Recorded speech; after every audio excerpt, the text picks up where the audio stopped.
और एक बार की ऐसी घटना है, काशी में रहने वाले विद्वान जो ब्राह्मण थे वह रामचरितमानस को मान्यता नहीं दे रहे थे। सभी ब्राह्मणों का कहना था कि हिंदी में लिखा गया ग्रंथ, ग्राम भाषा में लिखा गया ग्रंथ, इसको शास्त्रों के साथ पुराणों के साथ कैसे जोड़ा जाए, तो का इसका प्रमाण लिया जाएगा। और सभी वैदिक ब्राह्मण जो संस्कृतज्ञ ब्राह्मण थे उन्होंने निर्णय किया कि ये भगवान विश्वनाथ का जो मंदिर है वहां पर रामचरितमानस जी को विराजमान किया जाए। सभी ग्रंथ ऊपर रखे जाएंगे, रामचरितमानस से नीचे रखा जाएगा, और अगर रामचरितमानस सबसे ऊपर आ गया तो हम सब इस रामचरितमानस को मान्यता प्रदान कर देंगे। आज पूरी काशी में या का समाचार लोगों को मिला कि आज रामचरितमानस की परीक्षा ली जा रही है, तो चमत्कार देखने के लिए लाखों लाख भगवान विश्वनाथ के मंदिर में एकत्रित थे। प्रातः काल का समय था, भगवान विश्वनाथ का मंदिर जब खोला गया वहां सभी लोग खड़े हुए थे। गोस्वामी तुलसीदास जी महाराज भगवान विश्वनाथ के सामने हाथ जोड़े खड़े हैं। हे महादेव, ये ग्रंथ आपका है, इस ग्रंथ की प्रतिष्ठा अप्रतिष्ठा आपके हाथ में है। और भगवान शिव ने बड़े भाव के साथ इस ग्रंथ को स्वीकार किया, और स्वीकार ही नहीं, इस ग्रंथ के ऊपर भगवान शंकर ने अपने हस्ताक्षर किए हुए। प्रातः काल जब मंदिर खुला तो 4 वेद, 6 शास्त्र, 18 पुराण नीचे थे और रामचरितमानस सबसे ऊपर विराजमान था। और रामचरितमानस को जब खोला गया तो उसमें भगवान शंकर के हस्ताक्षर पे लिखा हुआ था सत्यम शिवम सुंदरम। ऐसे शब्दों से भगवान शंकर ने रामचरितमानस को प्रसिद्ध किया है, सिद्ध किया है। रामचरितमानस का एक एक चौपाई महामंत्र है। जो फल महामृत्युंजय मंत्र के जाप का मिलता है वही फल रामचरितमानस की चौपाई को गाने से मिलता है। ऐसा महत्वपूर्ण ग्रंथ श्री रामचरितमानस है। राम कथा का प्रारंभ याद से हुआ है। आज मकर संक्रांति का महापर्व है। 15 जनवरी पूरे भारत में मकर संक्रांति के पर्व के रूप में मनाया जाता है। पंजाब में इसे लोहड़ी के रूप में बहुत बड़ा उत्सव मनाते हैं वहां पर लोग। आज भगवान सूर्य है वह उत्तरायण आते हैं। हमारे यहाँ 2 अयन होते हैं, एक उत्तरायण और दूसरा दक्षिणायन। 6 महीने का दिन होता है और 6 महीने की रात जो होती है देवताओं की। 6 महीने आज से देवताओं का दिन प्रारंभ हो जाएगा, और जब सूर्य दक्षिणायन आते हैं तो देवताओं की रात मानी जाती है। इसीलिए लोग सूर्य के उत्तरायण की प्रतीक्षा करते हैं। जब सूर्य उत्तरायण होते हैं इसके बाद शादी विवाह आदि मांगलिक कार्य होते हैं। जब सूर्य दक्षिणायन रहते हैं उस समय शादी विवाह भी किए जाते हैं। तो उत्तरायण और दक्षिणायन ये 2 दिन हमारे यहाँ माने जाते हैं। आज से 6 महीने के लिए सूर्य उत्तरायण आ रहे हैं। सूर्य भगवान उत्तरायण में विराजमान रहेंगे, उत्तरायण माना जाएगा। तीर्थराज प्रयाग नाम का एक बड़ा सुंदर स्थान है, और प्रयागराज में एक महात्मा रहते हैं जिनका नाम है भरद्वाज। तीर्थराज प्रयाग में 3 नदियां हैं, गंगा, यमुना और सरस्वती का संगम है। माँ गंगा का दर्शन होता है, माँ यमुना का दर्शन होता है, लेकिन सरस्वती मैया जो है वह अप्रकट रूप से तीर्थराज प्रयाग में विराजमान रहती है।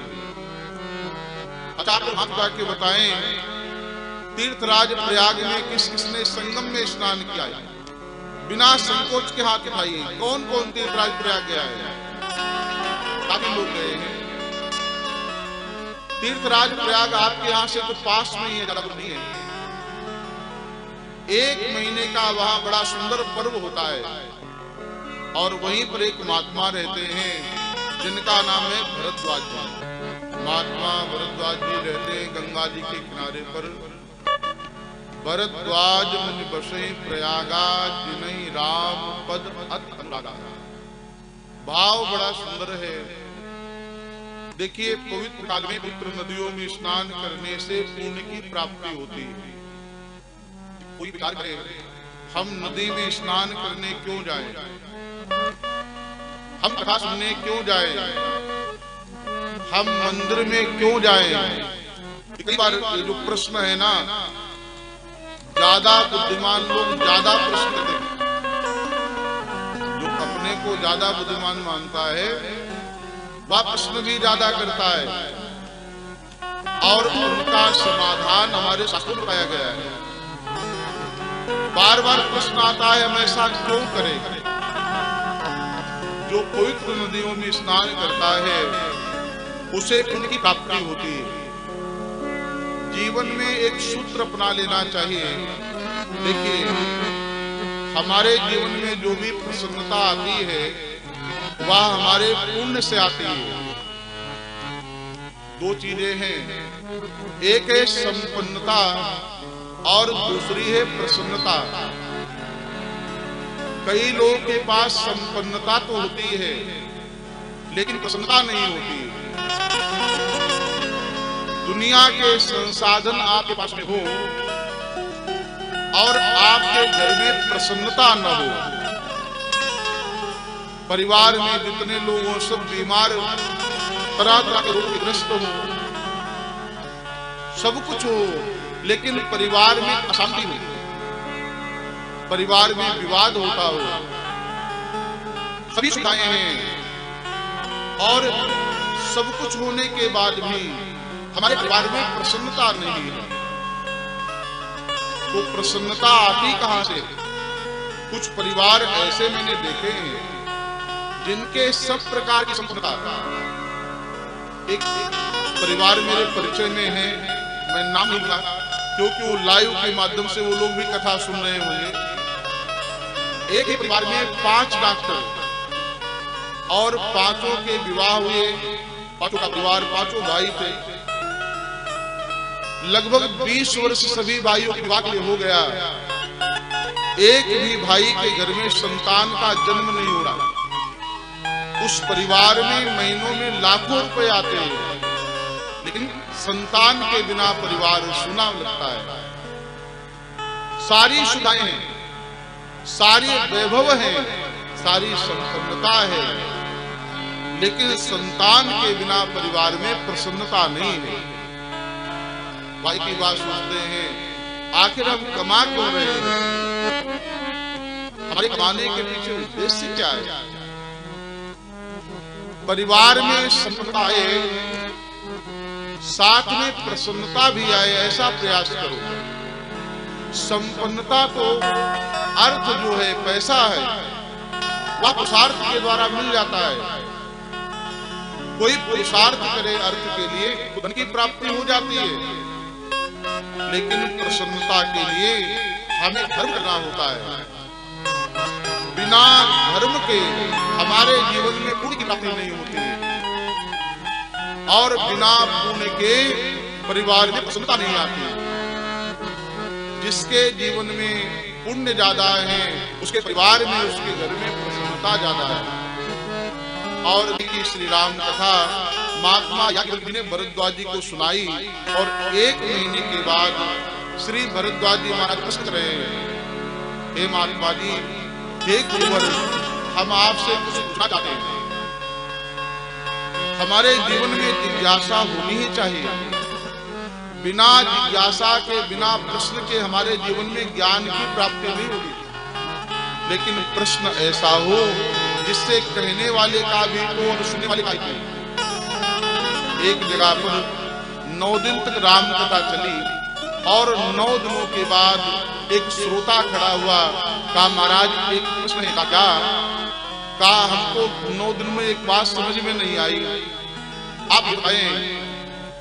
राक्षस कौन था? आपने राम ये बात समझ में नहीं आई, राक्षस रावण था या राम जी थे? जो कथा सुना रहे थे बंदा, उन्होंने माथा पीट लिया, हे भगवान मैंने 9 दिन राम कथा सुनाई और ये बात मैं नहीं समझा पाया कि राक्षस कौन था। तो पंडित जी ने कहा देखो, एक राक्षस थे तुम और दूसरे राक्षस है हम। 9 दिन में तुमको राम कथा में ये नहीं बता पाए राक्षस कौन था। तो प्रश्न ऐसा हो, कहने वाले का भी हो और सुनने वाले का भी हो, महाराज राम जी कौन है, आप कृपा करके बताइए। मैं 4 राम के बारे में जानता हूँ। एक राम दशरथ के बेटा, एक श्री राम ने रावण का संहार किया, एक राम का यह सारा संसार है, और एक राम जो भगवान शंकर जिनका नाम जपते हैं। इन 4 राम के बारे में जानता हूँ। आप कृपा करके ये बताएं असली वाले राम कौन है? महाराज कृपा करके बताएं।